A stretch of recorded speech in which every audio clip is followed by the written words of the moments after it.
পনিরটা গ্রেট করা হয়ে গেছে। এবার আমি কড়াইতে সাদা তেল দেব।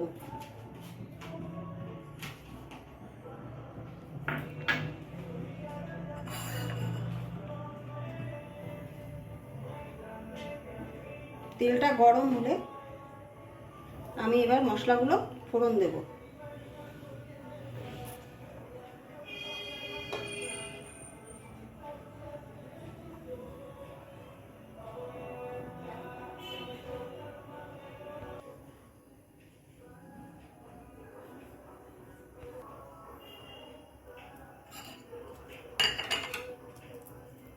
ফোড়ন দিলাম, গোটা গরম মশলা ফোড়ন দেব, সামান্য একটু জিরে দেব।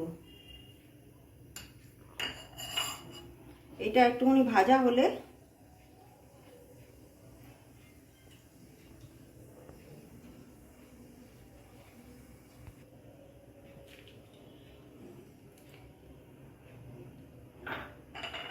এবার আমি মশলা পেস্ট করে রাখাটা এটা দিয়ে দেব।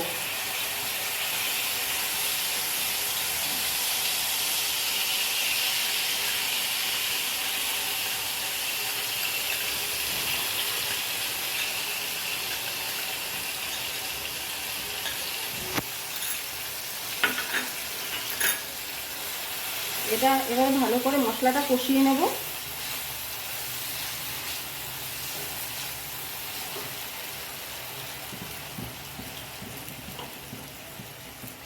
পরিমাণ মতো নুন দিয়ে দেবো।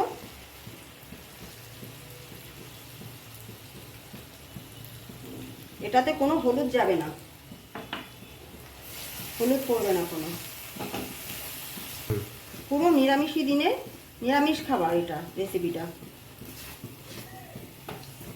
এটাতে কোনো রসুন পেঁয়াজ কিছু থাকবে না। পরিমাণ মতো মিষ্টি দিয়ে দিচ্ছি। মিষ্টিটা একটু বেশি বেশি লাগবে এতে, কারণ ভালো লাগবে। তাহলে ঝালটা কম লাগবে এতে, ঝালটা বেশি যাবে না।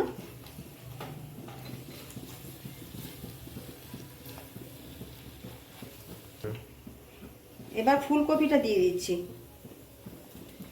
ভাজা ফুলকপিটা। আমি একটা গোটা ফুলকপি অর্ধেকটা নিয়েছি, অর্ধেকটা নিয়ে এটা টুকরো করে ভেজে নিয়েছি সাদা তেলে।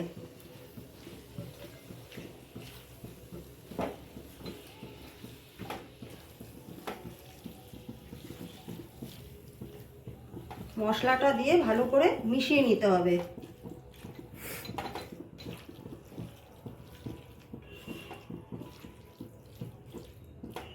এমন করে করতে হবে যাতে ফুলকপিটা পুরো যাতে মিশে যায়,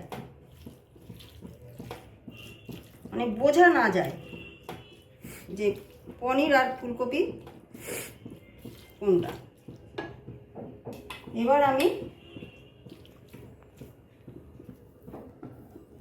গ্রেট করে রাখা পনিরটা দিয়ে দিলাম।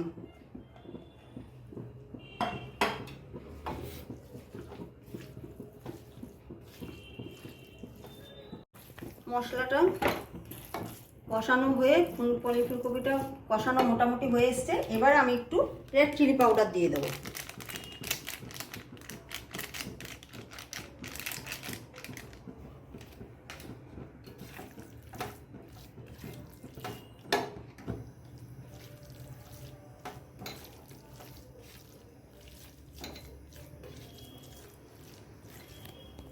হয়ে গেছে।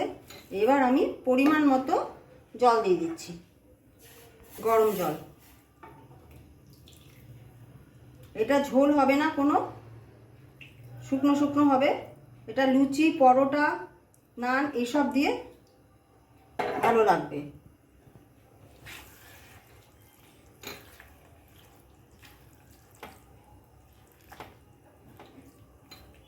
পুরো নিরামিষ দিনের পুরো খাবার, করে খেয়ে দেখবেন, ভালো লাগবে।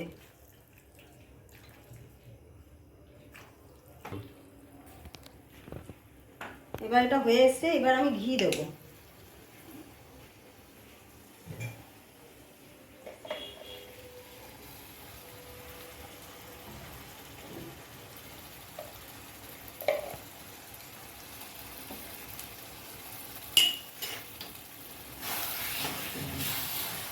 হয়ে গেল। আজকের দিনের মতো আমার রেসিপি। এবার আমি নামিয়ে ফেলবো এটা।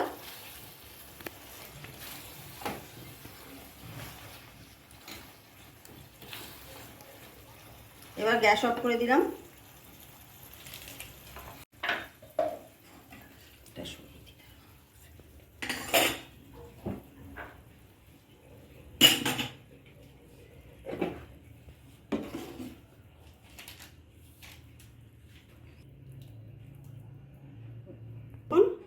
হয়ে গেল আমার আজকে পনির ফুলকপি। দেখুন কালারটা কত সুন্দর এসছে। এবার এটা আপনারা করে খেয়ে জানাবেন কেমন লাগলো। এটা ভালো থাকবেন, সুস্থ থাকবেন। আবার আগামী দিনে ভালো রেসিপি নিয়ে আসবো।